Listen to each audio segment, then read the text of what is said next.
আমার গান তাদের পথে করছে আহ্বান, আমার গান তাদের পথে করেছে আহ্বান। আজকে কেন আমার দেশের পথে প্রান্তরে আল কোরআনের পাখিগুলোর রক্ত ঝরে। কে আছো আজ তুমি জেগে ওঠো নওজোয়ান, কে আছো আজ তুমি জেগে ওঠো নওজোয়ান। আল কোরআনের জন্যে তোমার কাঁদে নাকি প্রাণ। বদর উহুদ প্রান্তরে কোরআন নিয়ে অন্তরে জীবন যারা করেছিল দান, এই 1000 বছর পরে আজ সেই কোরআনের তরে আমার গান তাদের পথে করছে আহ্বান, আমার গান তাদের পথে করছে আহ্বান। আলহামদুলিল্লাহ, বাংলাদেশের একটি ঐতিহ্যবাহী জেলা হচ্ছে নাটোর। সেই নাটোর জেলার মধ্যে একটি ঐতিহ্যবাহী থানা হচ্ছে লালপুর। সেই লালপুর থানার মধ্যে একটি ঐতিহ্যবাহী গ্রাম হচ্ছে মাছগ্রাম। মাছগ্রাম মদিনাতুল উলুম হাফিজিয়া মাদ্রাসার প্রাঙ্গণে আজকে 25তম আজকের এই বাৎসরিক তাফসীরুল কোরআন মাহফিল। মঞ্চে উপবিষ্ট আছেন আজকের মাহফিলের সম্মানিত সুযোগ্য সভাপতি জনাব মোহাম্মদ শামসুদ্দিন শেখ। আল্লাহ রাব্বুল আলামিন মুহাদ্দারানকে হায়াতে তাইয়্যিবা দান করে সকলে বলেন আমিন। মঞ্চে আছেন আমন্ত্রিত অতিথিবৃন্দ সহ জাতির শ্রেষ্ঠ সন্তান উলামা হাজরাত। আমার সামনে রয়েছেন ইসলাম প্রিয়, কোরআন প্রেমী, আল্লাহ সুবহানাহু ওয়া তাআলার প্রিয় বান্দা। পর্দার অন্তরালে রয়েছে আমার অবুঝ সরলামা ও বোনেরা সহ গণপ্রজাতন্ত্রী বাংলাদেশ সরকারের নিয়োজিত গোয়েন্দা বিভাগের ভাইয়েরা, ইলেকট্রিক মিডিয়া, প্রিন্ট মিডিয়া, সাংবাদিক ভাইয়েরা, সকলের প্রতি আমার আন্তরিক অভিনন্দন এবং সালাম। আসসালামু আলাইকুম ওয়া রাহমাতুল্লাহি ওয়া বারাকাতুহু। আলোচনা শুরু লগ্নে আমি আপনাদেরকে আরেকটি বার জিজ্ঞাসা করতে চাই, আপনারা কেমন আছেন? বলেন তো, ভালোবাসার বহিঃপ্রকাশ আসতে হয় না জোরে হয়? আপনারা জোরে বলেন কেমন আছেন?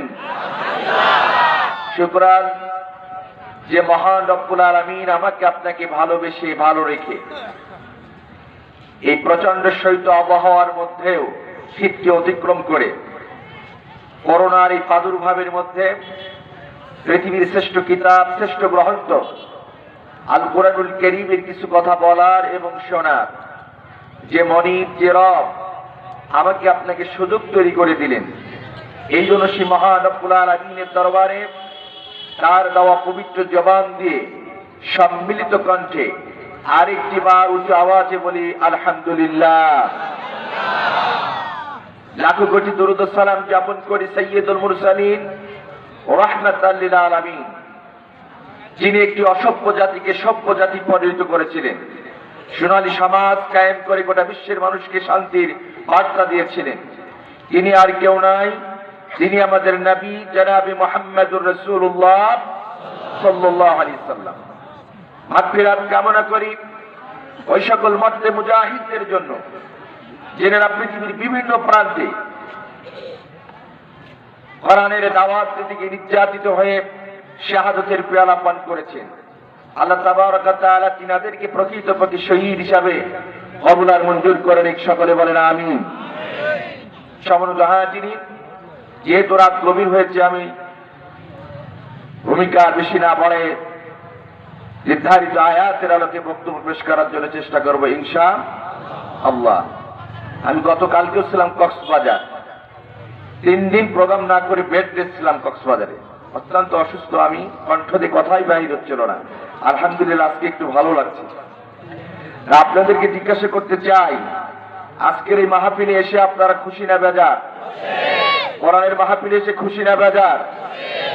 সবাই একবারে বলেন খুশি না বেজার? যদি খুশি হয়ে থাকেন, একটু আমার তো ঠান্ডা লেগেছে, আমার সাথে আপনারা কণ্ঠটা একটা আবার এমন করেন, করেন একবার, এবার বলেন নারে তাকবীর, এই যে আওয়াজ দিয়েছেন স্টেশনে কেউ থাকলে সেও শুনবে না, বলে নারায়ে তাকবীর, আল কোরআনের আলো। আবার বলেন আল কোরআনের আলো। দুইটা গ্রুপ দেখলাম, কেউ বলে ঘরে ঘরে জ্বালো, কেউ কয় সংসদে জ্বালো। কোনটা হবে?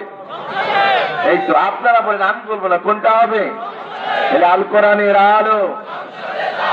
অনেকে রাগ করেছেন নাকি? আরে বলেন আল কোরআনের আলো, আল হাদিসের আলো, নারায়ে তাকবীর। আমার নেতা তোমার নেতা, নারায়ে তাকবীর, আল কোরআনের আলো, আল হাদিসের আলো, গান বাজনার আলো। হ্যাঁ, তাও জ্বালাবেন। আমি একটু দেখলাম আপনারা তালে আছেন না বেতালে আছেন। ইসলাম কখনো আবেগ দিয়ে চলে না, ইসলাম চলে বিবেক দিয়ে, ঠিক কিনা বলেন? আল কোরআনের আলো জ্বালান, ঠিক আছে, এবার গান বাজনার আলো জ্বালানো তো কোনো প্রয়োজন নাই। আছে? জীবনে তো বহু জ্বালাইছেন, জ্বালাইতে ঘর বাড়ি সব করে সরকার। আমার মায়েরা, তাহলে আল কোরআনের আলো একটু স্লোগানে পরিবর্তন করেছি, মন খারাপের দরকার নেই। তার কারণ আমি আপনাদের মতন উলামা হযরত যখন বক্তব্য দিতেন, আমিও তিনাদের সাথে যখন বলতেন আল কোরআনের আলো, আমি বলতাম ঘরে ঘরে জ্বালো। কিন্তু যতই বড় হয়েছি ততই এই স্লোগানটা নিয়ে একটু গবেষণা করতে শিখেছি। সেটা হলো এই যে আল কোরআনের আলো ঘরে ঘরে জ্বালো। স্বাধীনতার 50টি বছর অতিক্রম করলাম, কিন্তু এই বাংলার জমিনে আল কোরআনের আলো ঘরে ঘরে জ্বালো, এই দিয়ে এখনো বাংলার ঘরে কোরআন জ্বালাতে পারি নাই। তাই আমি মনে করি সেই মিথ্যা ভোকা স্লোগান আর দেওয়ার কোনো দরকার নাই। সেই স্লোগানটা দিলে বাংলাদেশের প্রতিটা ঘরে ঘরে আল কোরআন অটোমেটিক চলবে, সেটা দেওয়া দরকার। সেটা হচ্ছে আল কোরআনের আলো। বাংলাদেশের পার্লামেন্টে যদি একটিবার এই কোরআনকে জ্বালাতে পারেন, আল্লাহর জাতের কসম করে বলছি, বাংলাদেশের প্রতিটা ঘরে ঘরে অটোমেটিক কোরআন জ্বলবে। আর প্রতিটা ঘরে ঘরে যদি আল্লাহর কোরআন জ্বলে, আমার বোন আর ধর্ষিত হবে না, আমার মা ইজ্জত হারিয়ার মানুষের বিচারের জন্য দাঁড়াদাঁড়ি ঘুরে বেড়াবে না, আমার ভাইকে কেউ বন্দুক যুদ্ধের নাটক সাজে হত্যা করে রাস্তার মাঝে ফেলে রাখার সাহস পাবে না, এদেশের সম্পদ লুণ্ঠন করে কেউ আকাশচুম্বী বাড়ি আর গাড়ি বানাতে পারবে না। এই জন্য আল্লাহর কোরআনটাকে বাংলাদেশের পার্লামেন্টটাকে জানানো দরকার। কথা বলে ঠিক কিনা?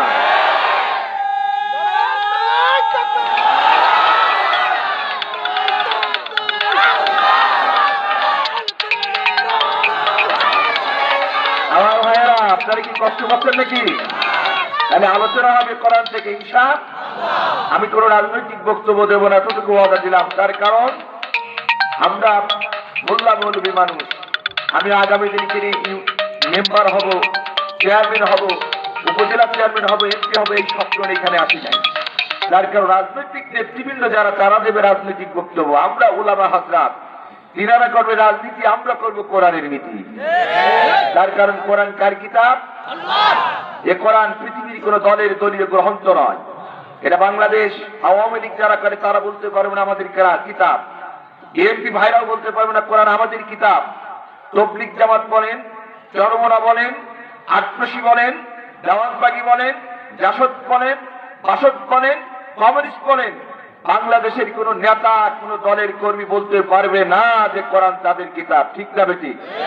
কোরআনটা কার? আল্লাহ তাআলার কিতাব। আল্লাহ নিজেই পরিচয় দিয়েছে, তানজিলুম মির রাব্বিল আলামিন। এই কোরআন নাযিল করেছি আমি, এটা আমি রবের পক্ষ থেকে নাযিলকৃত কিতাব। আর যেটা আল্লাহর পক্ষ থেকে নাযিলকৃত কিতাব, সেই কোরআনের আলোচনা চলবে কিনা বলেন আপনারা? রাজি আছেন তো ইনশাআল্লাহ? শেষ পর্যন্ত থাকবেন না? কারা কারা হাত তোলেন, আল্লাহকে দেখান একটু দেখি। থাকবেন না? থাকবেন না আপনারা? আবেগে আমার হাত তুলেছে, থাকবেন কারা কারা হাত তোলেন একটু।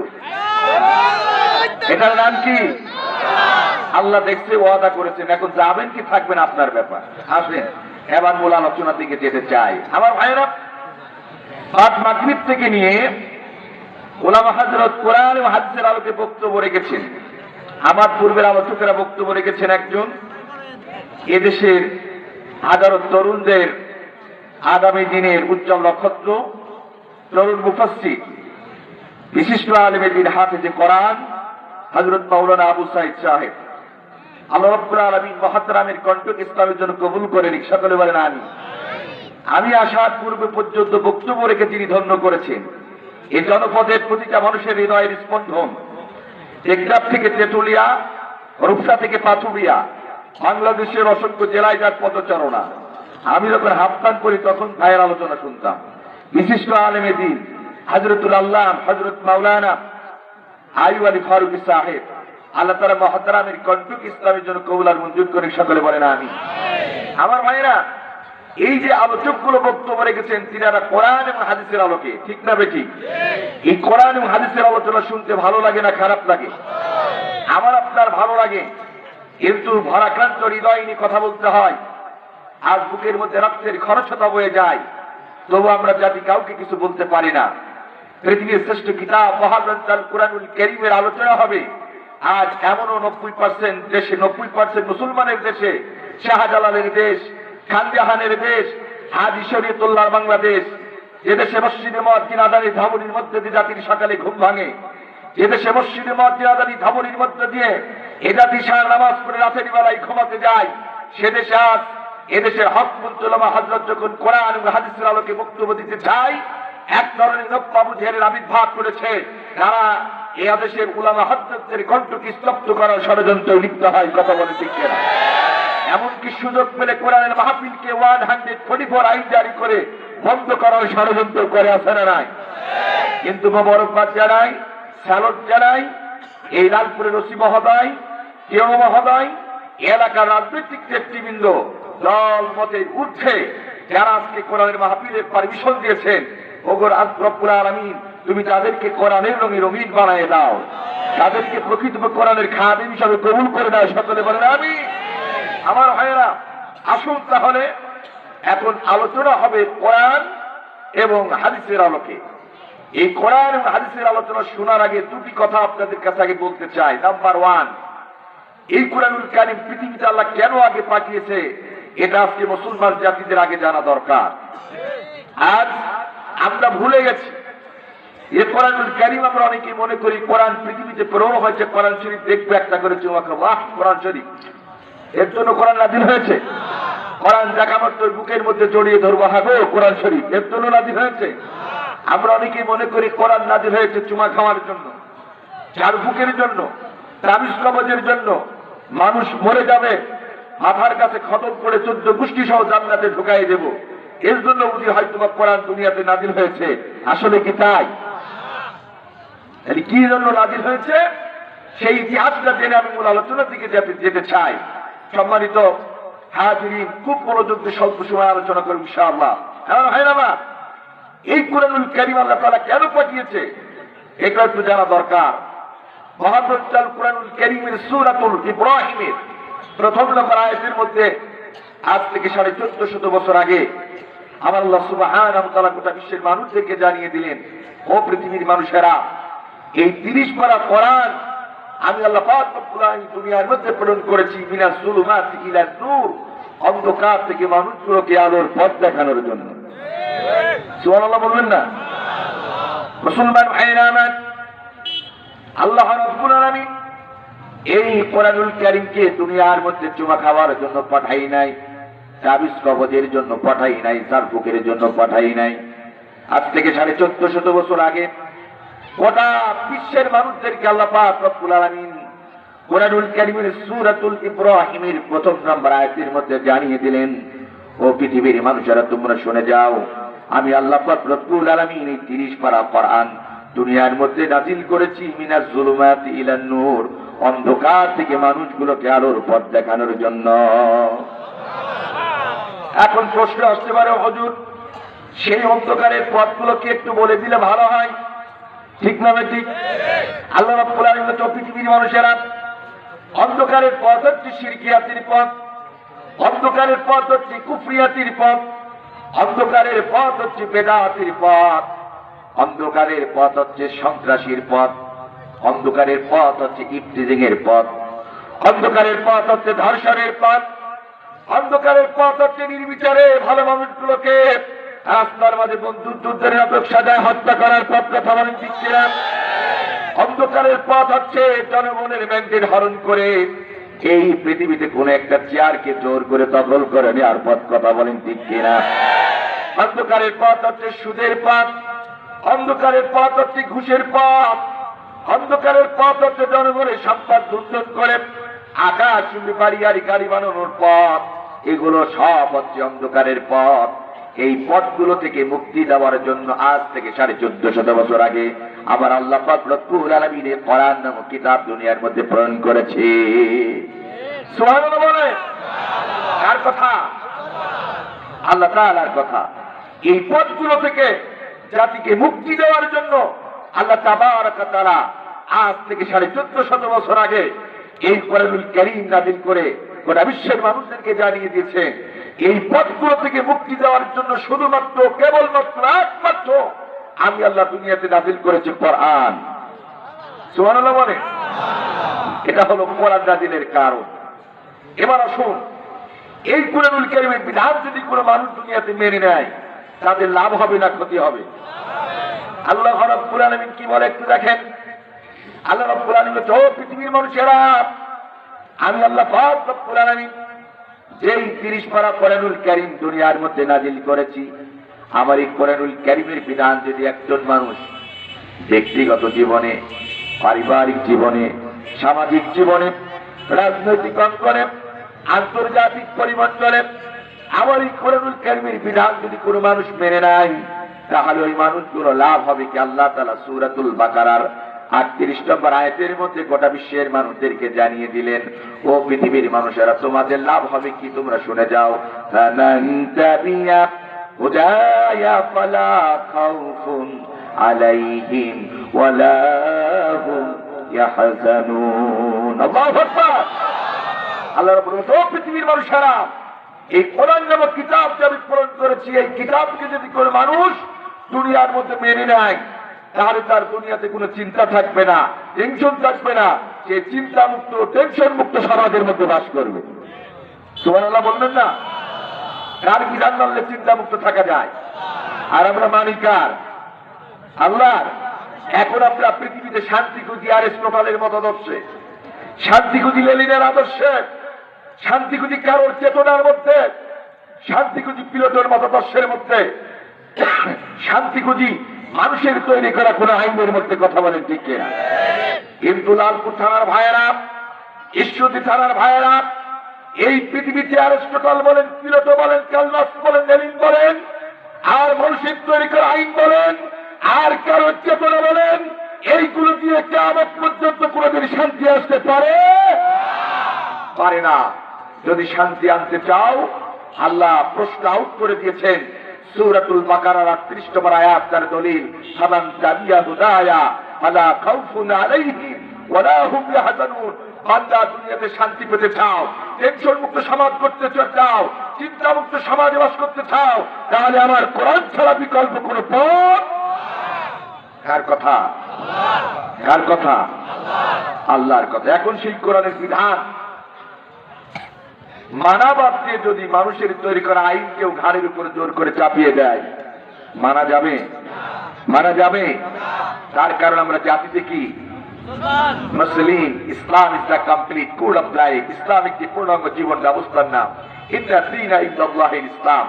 এই পৃথিবীতে হিন্দু, বৌদ্ধ, খ্রিস্টান যত ধর্ম আছে সব ধর্ম মানুষের বানানো, শুধুমাত্র কেবলমাত্র একটি ধর্ম আল্লাহর পক্ষ থেকে মনোনীত, সেটা হলো ইসলাম। সেটার নাম কি? আর সেই ইসলাম ধর্মের ধারক এবং বাহক যারা হবে, এরা কোনো মানুষের তৈরি আইন মানতে পারে না, কোন মানুষের চেতনা নিয়ে সমাজে বাস করতে পারে না। একমাত্র কোরআন ছাড়া বিকল্প তাদের গাইডলাইন হতে পারে না। কথা বলে ঠিক না?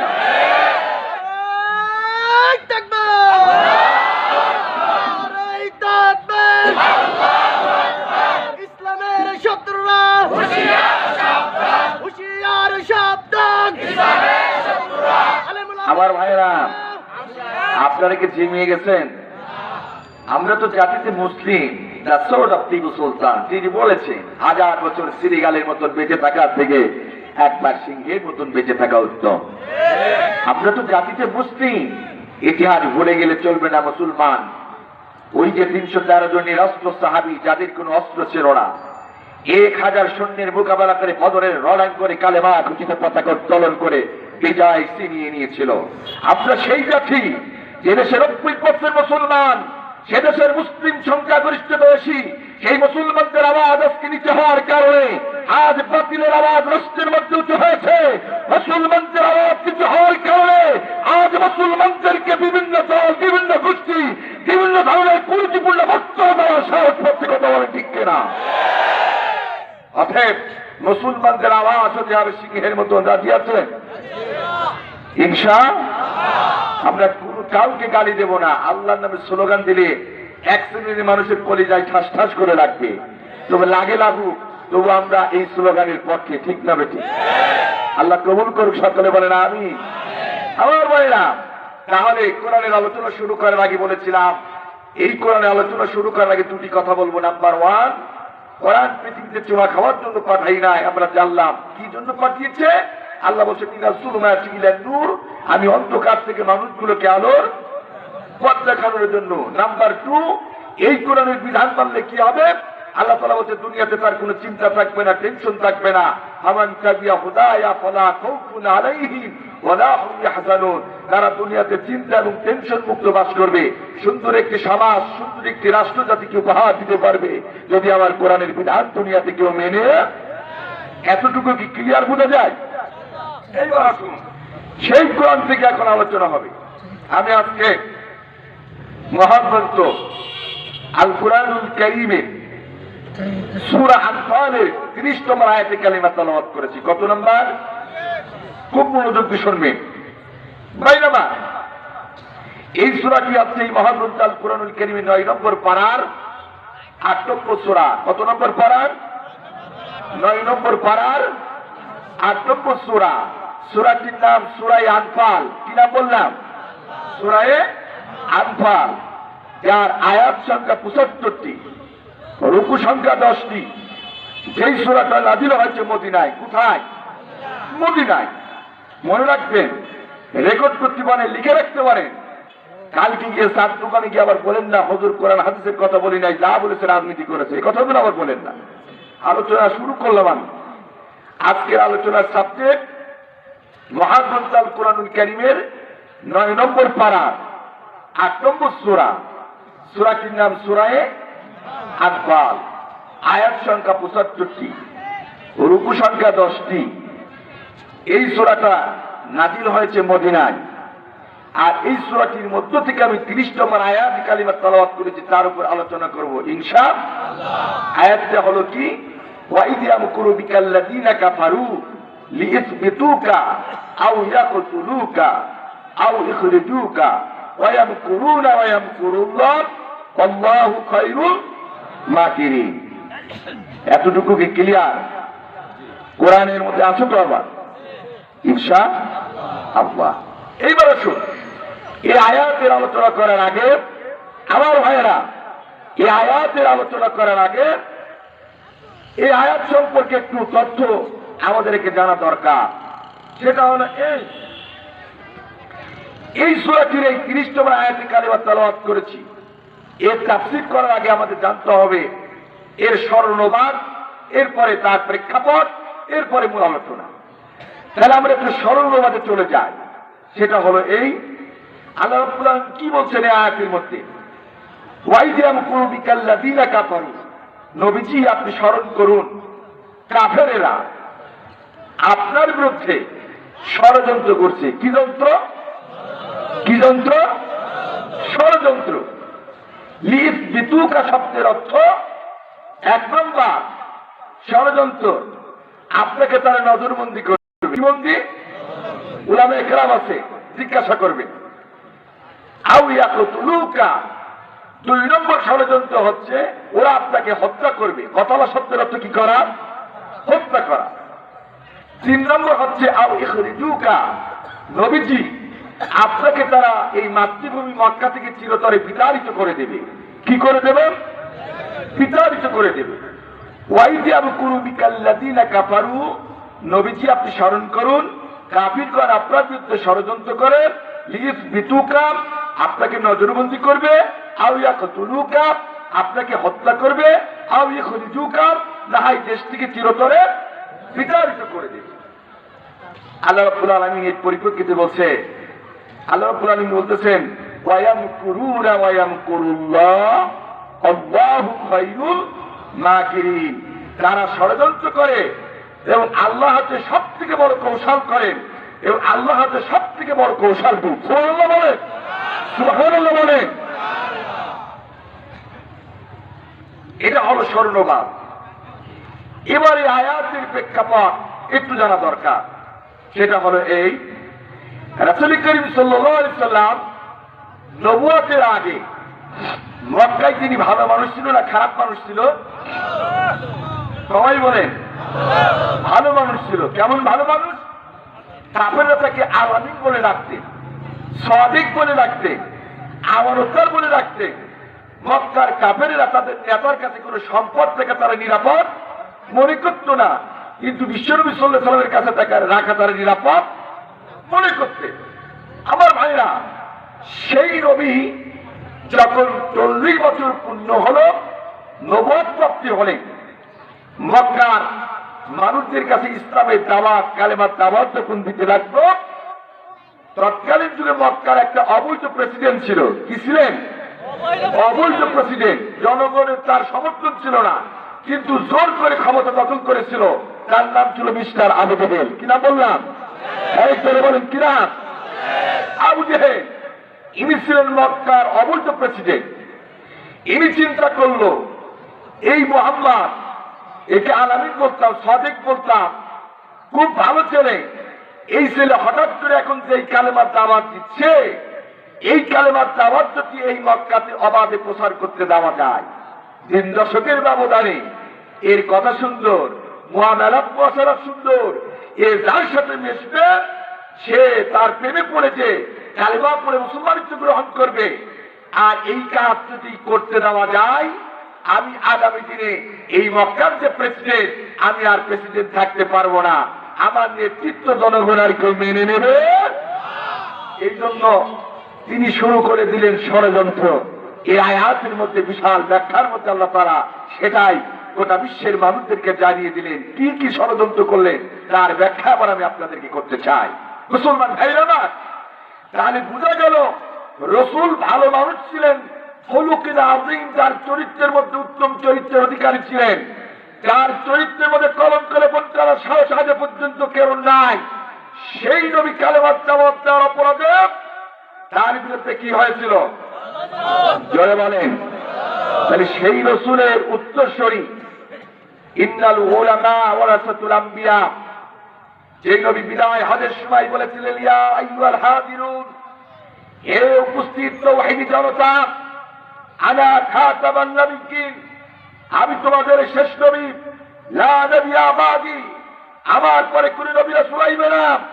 কিন্তু ইন্নাল উলামা ওয়ারাসাতুল আম্বিয়া, আমি নবীর ইন্তেকালের পরে আগামী দিনে জাতির রাহবার, জাতির পথ প্রদর্শক, জাতির গাইডলাইন যারা এদের উপদের মানুষদেরকে হেদায়েতের রাস্তা দেখাবে, তারা আর কেউ নাই, তারা হলে জাতির শ্রেষ্ঠ সন্তান উলামা হযরত। কথা বলেন ঠিক তবে ঠিক? তাহলে রাসূল সাল্লাল্লাহু আলাইহি ওয়াসাল্লাম উত্তম চরিত্রের অধিকারী হওয়ার পরেও তার বিরুদ্ধে ষড়যন্ত্র করেছিল কাফেরেরা। সেই রসুলের উত্তরসূরি নাইবে রসুল যারা উলামা হযরত হবে, এরাও যদি হকের উপরে থাকে, এদের বিরুদ্ধে ষড়যন্ত্র হবে কি হবে না? কথা বলেন, হবে কি হবে না? কিন্তু ষড়যন্ত্র করে কোনো কাজ হবে না। ওরা যত ষড়যন্ত্রই করুক না কেন, আমার আল্লাহ তার বন্ধুকে বলেছিলেন, ওয়ায়ামকুরুনা ওয়ায়ামকুরুল্লাহ আল্লাহু খায়রুল মাকিরিন। বন্ধু, ওরা যত ষড়যন্ত্র করুক না কেন, ওদের সব ষড়যন্ত্রের জাল নস্যাৎ করে দিয়ে এই বিজয়ের মুকুট আমি আল্লাহ তোমাকে পরাই দেবো। সুবহানাল্লাহ। কেমনে দেবে? আজকের আলোচনা শুনলে বুঝতে পারবেন ইনশাআল্লাহ। থাকতে রাজি আছেন? থাকতে রাজি আছেন আমার ভাইরা? তাহলে আমার দিকে তাকান। শুরু হয়ে গেল ষড়যন্ত্র। কি যন্ত্র? ষড়যন্ত্র। এটা নতুন কোনো কথা নাই, কোরআনের ভাষা। আমার ভাইরা, এখন অবৈধভাবে যদি কেউ ক্ষমতা দখল করে, তার তো একটা সংসদের প্রয়োজন। রাষ্ট্র পরিচালনা করার জন্য পৃথিবীর বিভিন্ন রাষ্ট্রের একটা নির্দিষ্ট জায়গা থাকে, যেখান থেকে জাতির জন্য বিল পাস করা হয়। সাম্প্রতিক হোয়াইট হাউসের লিডার ছিল ট্রাম্প। ট্রাম্প এখন হেরে যে হয়েছে জো বাইডেন, আমেরিকার প্রেসিডেন্ট। আমেরিকায় যে জায়গায় জাতির জন্য বিল পাস করা হয়, ভাগ্যের পরিবর্তন করা হয়, ওটার নাম হচ্ছে হোয়াইট হাউস। কি হাউস? একটু জোরে বলেন না কেন? কি হাউস? White house. এটা হচ্ছে আমেরিকার প্রেসিডেন্ট, ওই জায়গায় বসে আমেরিকার মানুষের ভাগ্যের পরিবর্তন ঘটায়। ভারতে যে জায়গায় জাতির জন্য বিল পাস করা হয়, ওটার নাম হলো মন্ত্রিসভা। কি সভা? বাংলাদেশে যে জায়গায় জাতির জন্য বিল পাস করা হয়, ওটার নাম হচ্ছে সংসদ। ওটার নাম কি? জোরে বলতে হবে কি?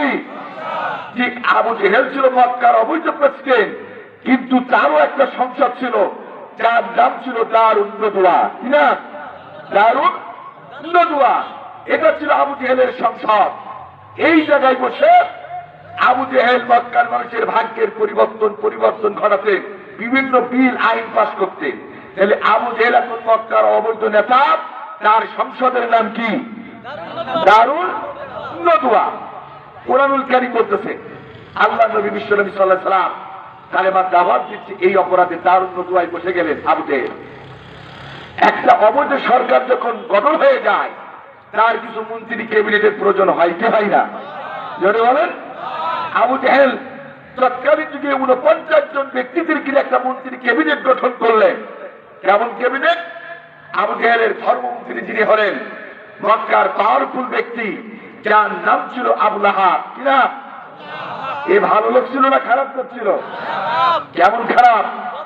যেই খারাপের কারণে আল্লাহ পাক রব্বুল আলামিন এই কোরআনুল কারীমের মধ্যে তার গোটা পরিবার ধ্বংসের জন্য একটা পূর্ণাঙ্গ সূরা নাযিল করেছে। সূরাটির নাম কি?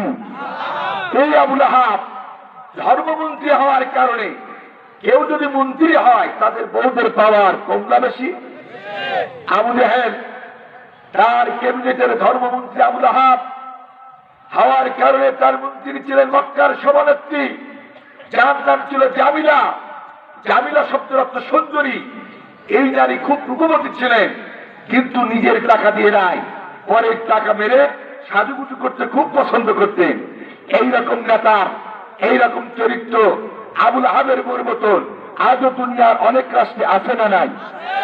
পরের টাকা দিয়ে বিলাসিতা, পরের টাকা মেরে ঘন ঘন বিউটি পার্লারে যাওয়া, দামি দামি ভ্যানিটি ব্যাগ পরিবর্তন করা আছে না নাই? এই আবু লাহাব ইনি ছিলেন আবু জেহেলের ধর্মমন্ত্রী, যার কারণে তার বউ ছিল মক্কার সভানেত্রী, নাম ছিল জামিলা। আল্লাহ তাআলার নবীর সাথে এত বিয়াদবি করেছে, এতটুকু টাচ দিয়ে যায়। রসুলের 2টা মেয়ের সাথে তার 2 ছেলের বিবাহ হয়েছিল। একটার নাম ছিল উতবা, আর একটার নাম ছিল উতাইবা। লম্বা কাহিনী সংক্ষিপ্ত করে দিলাম। এই মন্ত্রিত্ব টিকিয়ে রাখার জন্য আবু জেহেল একটা অপর দিয়েছিল, যদি ধর্মমন্ত্রী থাকতে চাও, আমাদের চিরশত্রু মুহাম্মদের 2 মেয়েকে এখনই তোমার ছেলেকে তালাক দিয়ে এই পদে তাহলে থাকতে পারবো, নাইলে পারবা। আবু লাহাব রসুলের 2 মেয়েকে তার 2 ছেলেকে তালাক দিয়ালেন। আল্লাহ নবী খুব কষ্ট পেলেন, রসুলের চেহারার দিকে থুতু নিক্ষেপ করেছিলেন। আল্লাহর আদালতে বিচার দিয়েছিলেন, আল্লাহ আমি জানি যারা বিয়াদবি করে এদের শাস্তি পরকালে দেবা, কিন্তু আমি রসুল তোমার কাছে একটা নগদ দোয়া চাচ্ছি, সেটা হলো এই উৎপাকে দুনিয়ার মধ্যে একটা নগদে শাস্তি দিয়ে হিংসা একটা দারুণ দিয়ে দুনিয়ার থেকে তুমি ধ্বংস করে দাও। সুবহানাল্লাহ বলবেন না? আল্লাহ নবীর দোয়া আল্লাহ কবুল করে উৎপাকে দুনিয়ার থেকে একটা হিংস্র জানোয়ারকে ধ্বংস করেছিলেন, বলে সুবহানাল্লাহ। এই আবু লাহাব আবু জেহেলের কি মন্ত্রী? আবু জেহেলের যিনি স্বরাষ্ট্রমন্ত্রী ছিলেন। কে মন্ত্রী? স্বরাষ্ট্রমন্ত্রীর পাওয়ার কম না বেশি? জোরে বলেন। আবু জেহেলের যিনি স্বরাষ্ট্রমন্ত্রী ছিলেন, লিখে রাখেন, ওনার নাম ছিল আবু সুফিয়ান। কি নাম? আবু সুফিয়ান। স্বামী যদি স্বরাষ্ট্রমন্ত্রী হয়, বউদের পাওয়ার কম না বেশি? আবু সুফিয়ানের স্ত্রীর নাম ছিল হিন্দা। ইনি ছিলেন ওই নারী, স্বামী স্বরাষ্ট্রমন্ত্রী হওয়ার কারণে পাওয়ার এত ছিল, তিনিও ছিলেন মক্কার নারীদের মধ্যে সভানেত্রী। রসুলের আপন চাচা হযরতে হানজালা রাদিয়াল্লাহু তাআলা বুক ফেলে যেই নারীটা কলিজা চিবায় খেয়েছিল, তার নাম ছিল হিন্দা। কি নাম? হিন্দা। ইতিহাস একটু মনে রাখতে হবে। এর স্বামী ছিলেন আবু সুফিয়ান, তার স্ত্রীর নাম ছিল হিন্দা। এই হিন্দার স্বামীর নাম ছিল আবু সুফিয়ান, তিনি ছিলেন মক্কার কি মন্ত্রী? স্বরাষ্ট্রমন্ত্রী। আবু জেহেলের যিনি অর্থমন্ত্রী ছিলেন, ইনার নাম ছিল উমাইয়া বিন খালদ। কি নাম বললাম? উমাইয়া বিন খালদ। এরা জান্ডেল ব্যক্তিদেরকে নিয়ে আবু জেহেল একটা মন্ত্রী পরিষদ গঠন করলেন। তার প্রধান উপদেষ্টার দায়িত্ব তাকে দেওয়া হয়েছিল। 81 বছরের বৃদ্ধ, নাম ছিল হিসাব ইবনে আমর। দেখবেন বিভিন্ন দলে যারা একটু বয়োজ্যেষ্ঠ হয়ে যায় ওদেরকে উপদেষ্টা বানায়। কি দেশটা বানায়? উপদেষ্টা বানায়। আবু জেহেল তিনি চালাক ছিলেন। তিনি চিন্তা করলেন এই রাষ্ট্রের মধ্যে বয়োজ্যেষ্ঠ বয়োবৃদ্ধ একমাত্র এই ব্যক্তি আছে যার নাম ছিল হিসাব ইবনে আমর। কিনা বললাম? একে দায়িত্ব দিলেন, মন্ত্রী ক্যাবিনেটের প্রধান বানাই দিলেন। সংসদে বিল পাস। মোহাম্মদ যে কালেমার দাওয়াত দিচ্ছে, অবৈধ সরকার তা রাষ্ট্রকে টিকিয়ে রাখার জন্য মন্ত্রী ক্যাবিনেটের সিদ্ধান্ত নিচ্ছে মোহাম্মদের এই কালেমার দাওয়াত চলতে দেওয়া যাবে কি যাবে না, এর উপরে বিল পাস হবে। সবাই এক বাক্যে উত্তর দিলেন চলতে দেওয়া যাবে না। তখন স্পিকার সাহেব তখন বলছেন তাহলে হাজাই যুক্ত হয়েছে, হাজাই যুক্ত হয়েছে, হাজাই যুক্ত হয়েছে। সংখ্যাগরিষ্ঠতার বলে রাষ্ট্রের কোন গুরুত্বপূর্ণ যখন দায়িত্ব পালন বিল পাস হয় এইভাবেই পালন হয়। কথা বলেন ঠিক না বটে? আমার ভাইরা, বিল পাস হয়ে গেল। মোহাম্মদের কালেমার দাওয়াত চলতে দেওয়া যাবে। বিল হলো 3টা। কয়টা? আমার কথা নাই, কোরআনের কথা। বিলে যাবে প্রেক্ষাপটের জন্য।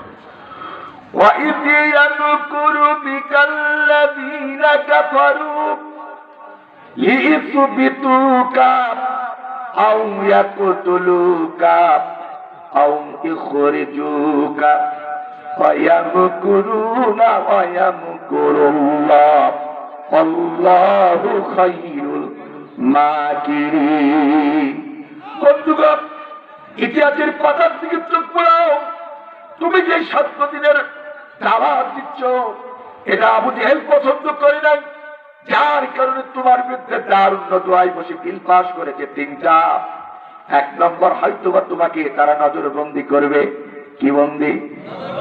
যারা ভালো মানুষগুলো আবু জেহেল সেই নজরবন্দি করার বিল পাস করছে, এইরকম চিত্র পৃথিবীর অনেক রাষ্ট্রে আমরা পাইছি। কথা কান ঠিক যাবে কি?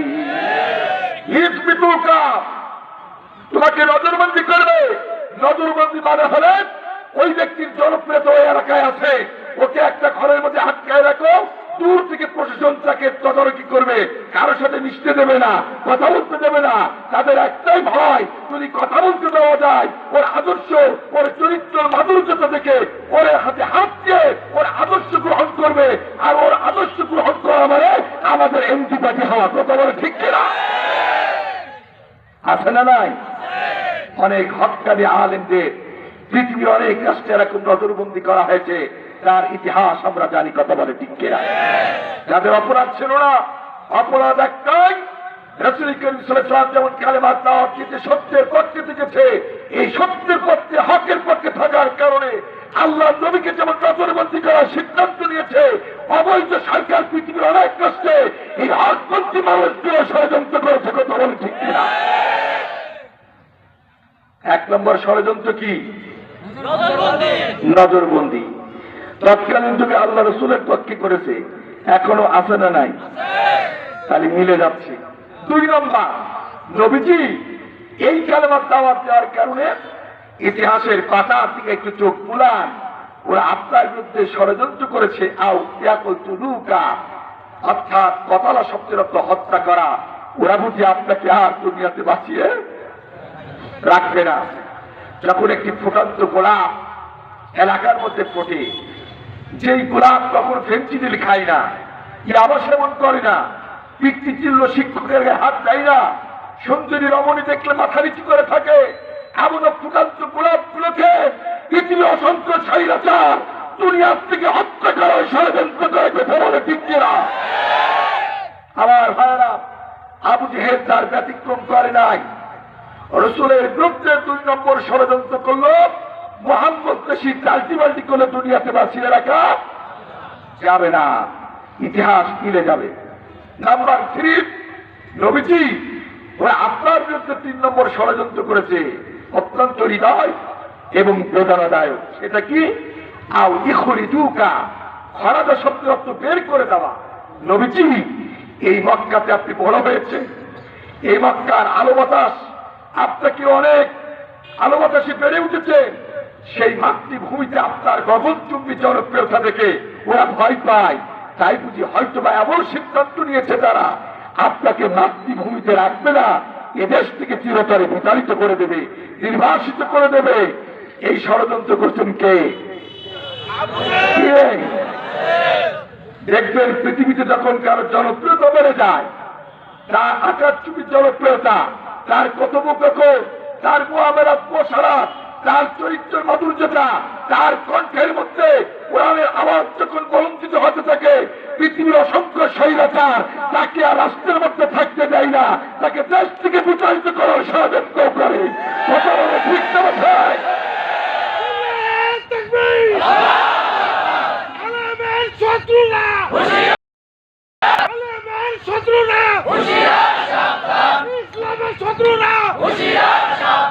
আমার ভাইয়েরা, আপনারা কি ভয় পাচ্ছেন? আমি কোরআন যে বাস্তবতা মিলিয়ে দিয়ে আজকের আলোচনা সমাপ্ত করতে চাই।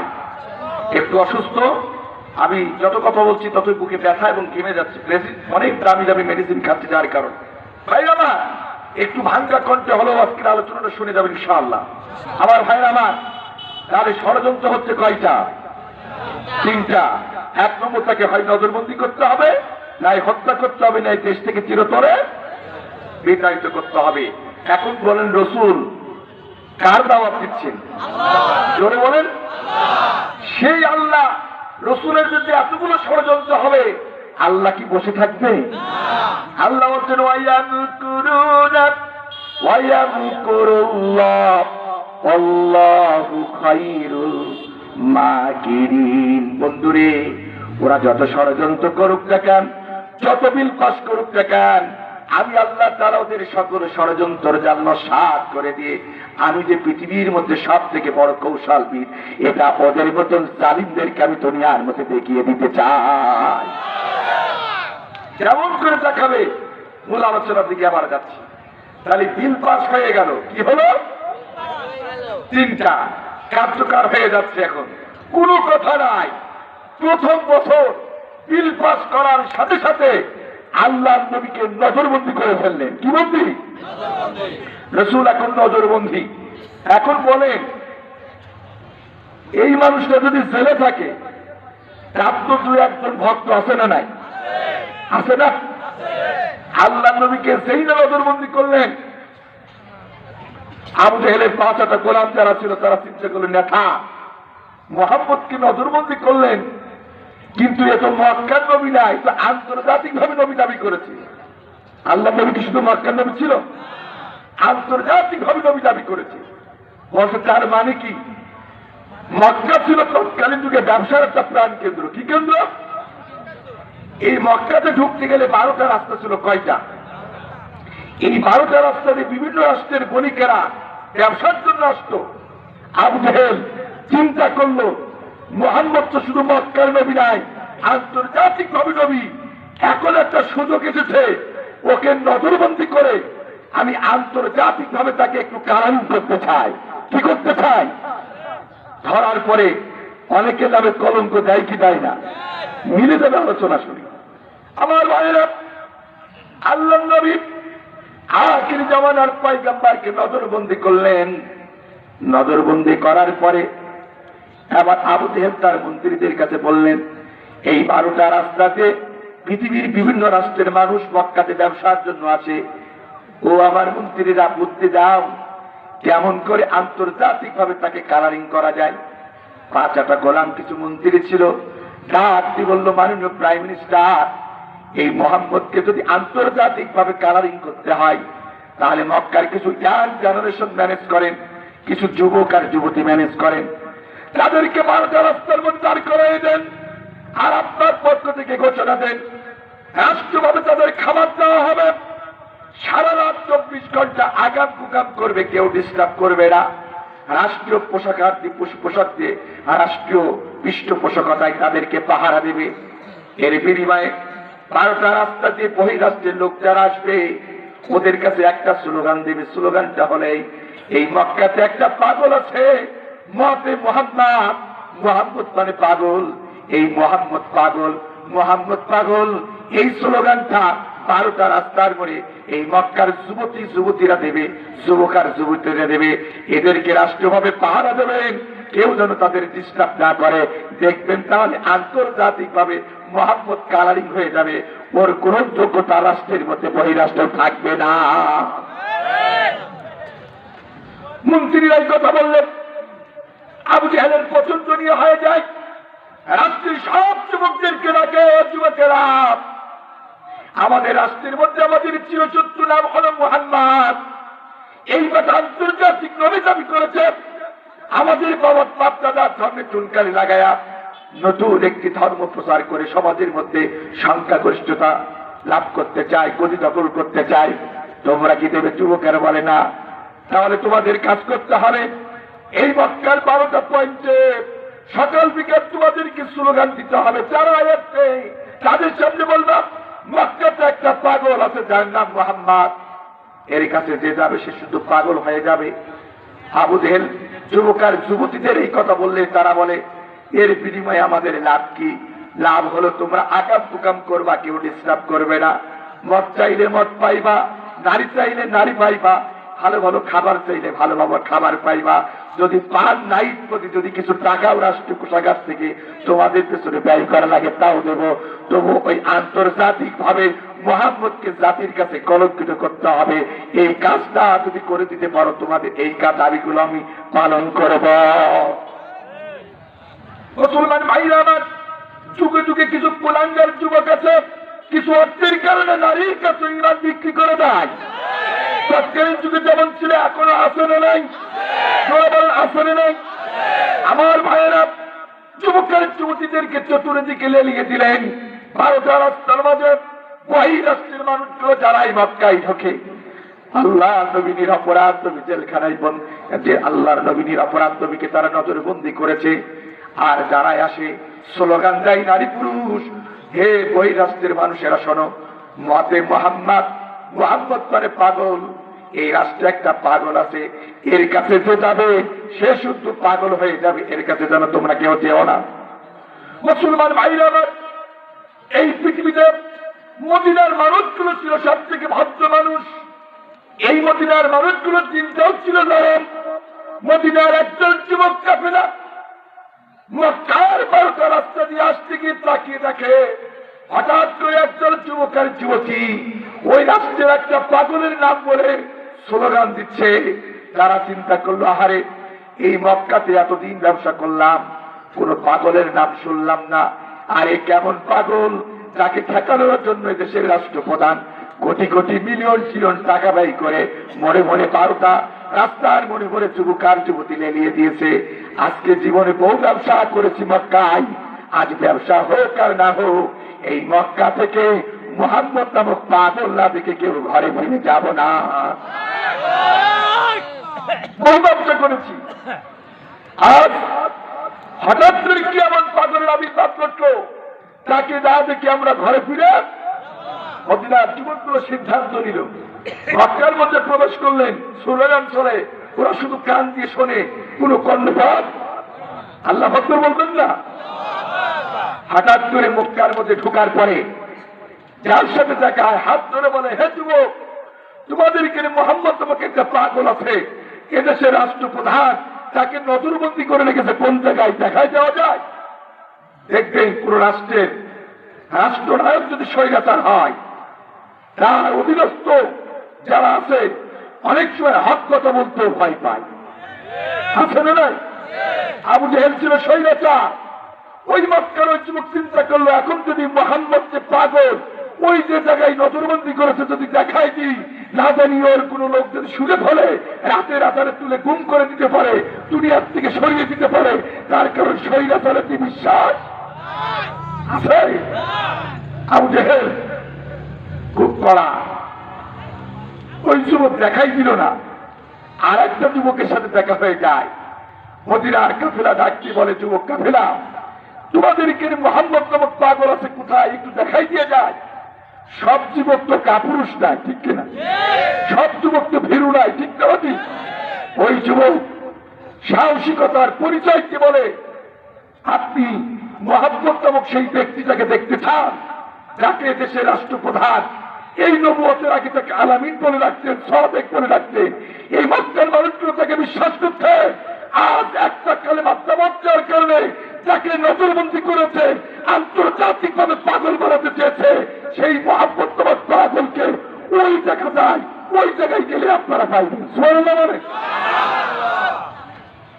মদিনার যুবকগুলো হাঁটি হাঁটি পা পা করে পাগল দেখার জন্য রওনা হয়, আর মনে মনে কল্পনা করে, আরে পাগল যদি হবে মাথার চুলগুলো হবে বড় বড়, পাগল যদি হবে হাতের চারাগুলো হবে বড় বড়, পাগল যদি হবে দাঁতগুলো থাকবে নোংরা, এগুলো তো পাগলের খাদ্য। ঠিক না ঠিক?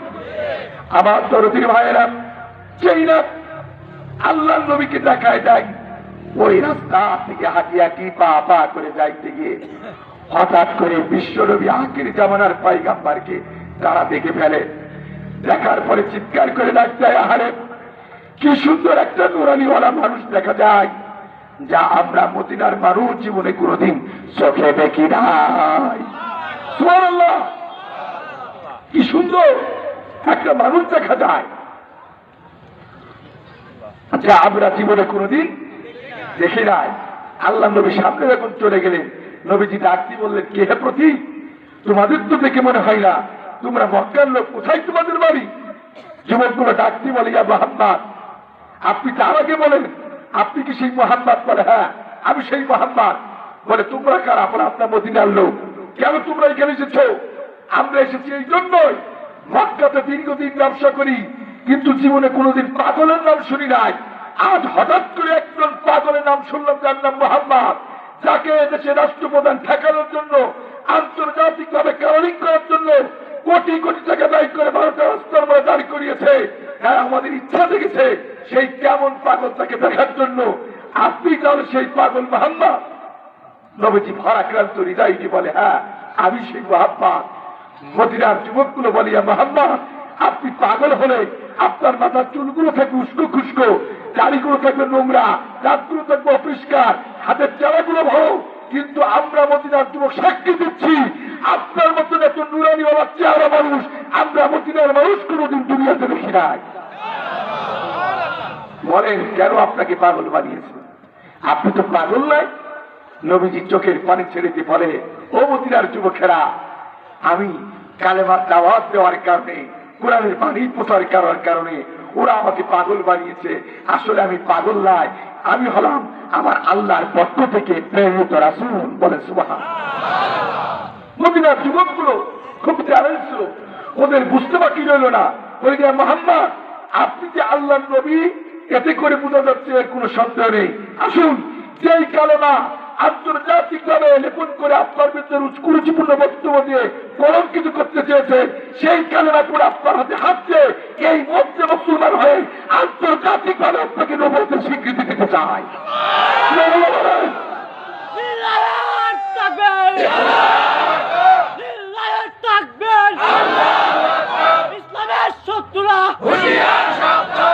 আমার ভাইরা, আমার ভাইরা, এখন রসুল মক্কার নবী, আন্তর্জাতিকভাবে নবী।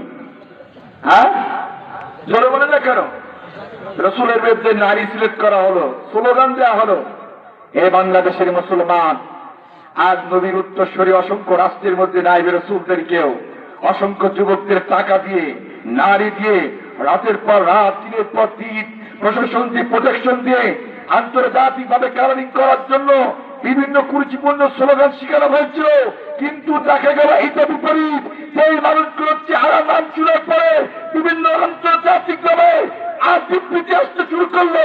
এই মানুষগুলো কোনোদিন ধর্ষণকারী হতে পারে না, এই মানুষগুলো কোনোদিন মানুষ হত্যা করতে পারে না। ঠিক কিনা?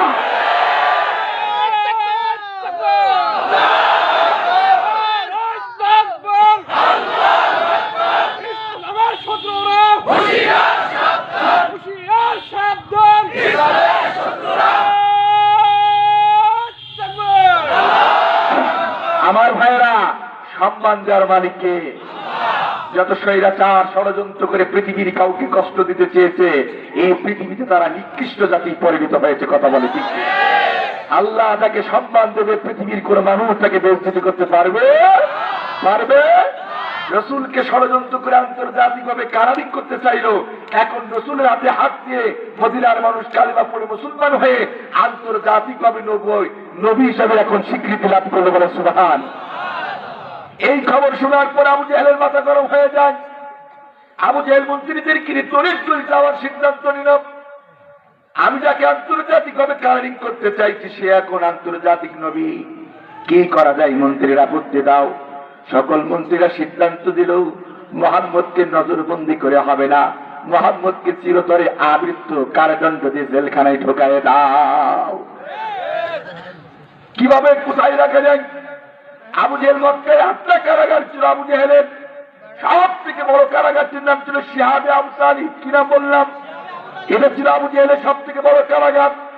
আল্লাহ নবী কোনো কথা নেই, মন্ত্রীদের কথা শুনে, নেতৃবৃন্দের কথা শুনে আখির জামানার পয়গম্বর মুহাম্মদ সাল্লাল্লাহু আলাইহি সাল্লামকে তারা শিহাবে আবু তালিবের মধ্যে চিরতরে আবৃত্ত কারাদণ্ড দিয়ে বন্দী করে রাখলেন। ও পাবনা জেলার ভাইয়েরা, ও নাটোর জেলার ভাইয়েরা, হৃদয়ের মধ্যে রক্তের খরচতা বয়ে যায়। যেই নবীর চরিত্র নিয়ে আল্লাহ তাআলা কোরআনের মধ্যে গর্ব করলেন, সেই নবীকে তারা এখন আবৃত্ত কারাদণ্ড দিয়ে জেলখানায় বন্দী করলেন। এখন বলেন, ভালো মানুষ যদি জেলখানায় যায় তার 2-4 জন সাথী দুনিয়ার মধ্যে থাকে কি থাকে না? মক্কাতে যে কখন যে 12 জন 11 জন নারী রাসূলের হাতে হাত দিয়ে কালেমা পড়ে মুসলমানিত হয়েছে, 42 জন পুরুষ যে কখন ইসলাম ধর্ম গ্রহণ করেছে আবু জেহেল জানতো না। এই 43 জন পুরুষের মধ্যে ছিল আবু বকর, হযরত বেলাল, খাব্বাব, সুমাইয়ার মতন মানুষ। 42 জন পুরুষ, 11 জন নারী। চিন্তা করলো, মুহাম্মদ তো কারো সম্পদ লুণ্ঠন করে না, মুহাম্মদ তো কারোর মেয়েকে জোর করে ধর্ষণ করে না, মুহাম্মদের মতন ভালো ছেলে মক্কাতে কেউ নাই। আবু বকর, বেলাল, খাব্বাব, সুমাইয়া যখন রাষ্ট্রের মধ্যে এই গুনগুন গুনগুন আওয়াজ করলো, আবু জেহেলের 5টা গোলাম চিন্তা করলো, আমার নেতা মুহাম্মদকে জেলে দিলে ইরাকে গুনগুন আওয়াজ করে, নিশ্চয় এরা আমার নেতার এন্টিপার্টি। এই খবরটা তাড়াতাড়ি এখন নেতার কানে দেওয়া দরকার। সুদা দর দিলেন 5টা গোলামেরা, ডাকছি বললেন, নেতা ভাব ভালো নাই, বলে কি হয়েছে? আপনি মুহাম্মদকে জেলখানার মধ্যে ঢুকাইছেন, শিহাবে আবু তালিবের মধ্যে ঢুকাইছেন, কিন্তু মনে হচ্ছে মক্কাতে মুহাম্মদের কিছু অনুসারী তৈরি হয়ে গেছে যারা গুনগুন আওয়াজ দিচ্ছে। আমার মনে হয় এই মুহাম্মদকে নজরবন্দি করে, এই মুহাম্মদকে জেলখানায় বন্দি করে একা এই রাষ্ট্রের মধ্যে আপনি দায়িত্ব পালন করতে পারবেন না। রাষ্ট্রের দায়িত্ব পালন করতে গেলে মনে হচ্ছে ওরা গুনগুন আওয়াজ দিয়ে রাজপথে যদি মিছিল করে, আপনার বিরুদ্ধে যদি স্লোগান দেয়, যে কোনো মুহূর্তে আপনার গদি হারাতে পারেন। ও নেতা তাড়াতাড়ি করে এই নেতা এই ব্যক্তিগুলোকে চিহ্নিত করে যদি ওই জায়গায় মুহাম্মদের জায়গায় ঢুকাই দেন, তাহলে আগামী দিন আপনি ক্ষমতায় থাকতে পারবেন, নাইলে এই গদিতে থাকা সম্ভব। আবু জেহেল বলে, বলিস কি? তারা কারা তালিকা যে এন্টিপার্টির নাম শুনলে আদর করবে না, চুমা খাবে, চুমা খাবে না, ধরে নিয়ে আসবে। আবু জেহেল বললে, আমি তো চিনি না, তোরাই তো চিনিস। এই গ্রামে কে নামাজি? কে তো নামাজি? এই গ্রামের লোক সব অন্য গ্রামের লোক জানে? তালিকা দেব। আবু জেহেলের 5টা গোলাম প্রথম নাম করতাম, প্রথম নামটা দিলেন, এই পৃথিবীতে একজন ভদ্র শরীফ মানুষ ছিল হযরত আবু বকর। হযরত আবু বকর সিদ্দিক রাদিয়াল্লাহু তাআলার নামটা দিলেন, বেলালের নামটা দিলেন, খাব্বাবের নামটা দিলেন, মা সুমাইয়ার নামটা দিলেন। বেছে বেছে 42 জন পুরুষ, 11 জন নারীর একটা তালিকা আবু জেহেলের হাতে দিলেন। আবু জেহেল স্বরাষ্ট্রমন্ত্রী আবু সুফিয়ানকে ডাক দিয়ে বলে, সুফিয়ান রে, এরা আমাদের এন্টিপার্টি, আমার গদির বিপক্ষে কথা বলে, আমি তাকে জেলে দিয়েছি, মুহাম্মদকে তাদের পক্ষে নিয়ে তার পক্ষে কথা বলে, তাড়াতাড়ি ফোর্স পাঠাইয়া দে, মুহাম্মদকে যেই জায়গায় ঢুকাইছিস ওদেরকেও ঢুকাইয়া দে। আসহাবে রাসূলের জীবন কথা 2 নম্বর খণ্ডের মধ্যে বর্ণনা হচ্ছে, সুন্দর করে, পুরো কথা নাই। মুহাম্মদ সাল্লাল্লাহু আলাইহি ওয়াসাল্লামকে যেই জেলখানায় বন্দী করলেন, 42 জন পুরুষ, 11 জন নারী, রসুল চোর এখন 53 জন। শিহাবে আবু তালিব আবু জেহেলের কারাগারে বন্দী। কোথায়? অপরাধ কি? ভালো মানুষের পক্ষে নেওয়া, কোরআনের পক্ষে নেওয়া, ইসলামের পক্ষে নেওয়া। তাহলে বোঝা যাচ্ছে রসুলের পক্ষ নিয়েও এক শ্রেণীর নিরপরাধ মানুষও কোথায় ছিল? কোথায়? এই দায়িত্ব পালন করতে গিয়ে আজও যারা ওই কারাগারে বন্দী, আমি মনে করি যে রসুলের সুন্নাহ পালন করছেন। কথা বলে কি?